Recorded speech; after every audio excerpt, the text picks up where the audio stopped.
Number ১, মধ্যপ্রাচ্যে হঠাৎ করে উত্তেজনা কেন বাড়ছে? নাম্বার ২, যুদ্ধ কি সত্যি হতে যাচ্ছে? নাম্বার ৩, বারবার হামলা হচ্ছে কেন? নম্বর ৪, এটা কি শুধু দুই দেশের বিষয়? নাম্বার ৫, আমাদের মতো প্রবাসীদের চিন্তা করা উচিত কিনা?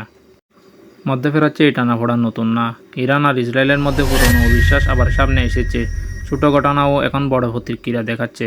সবাই সরাসরি বড় যুদ্ধ চায় না, কিন্তু শক্তি দেখানো আর পাল্টা জবাব দিতে গিয়ে পরিস্থিতি ঝুঁকিপূর্ণ হয়ে যায়। হামলার পেছনে থাকে প্রতিশোধ আর রাজনৈতিক চাপ, দুর্বল দেখার কেউ রাজি না।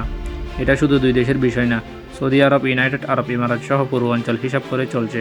প্রবাসীদের জন্য আতঙ্ক না, সচেতন থাকাই গুরুত্বপূর্ণ। গুজব না ছড়িয়ে অফিসিয়ালি তথ্য অনুসরণ করাই ভালো। প্রবাসীরা সতর্ক থাকুন। মধ্যপ্রাচ্যে সাম্প্রতিক উত্তেজনা ছড়িয়েছে মানামা, কুয়েত সিটি, দোহা, দুবাই এবং আবুধাবি এলাকায়। ঘাটির আশপাশ থেকে দূরে থাকুন, চোখ কান খোলা রাখুন এবং আপনি কোন জায়গায় আছেন কমেন্টে জানান।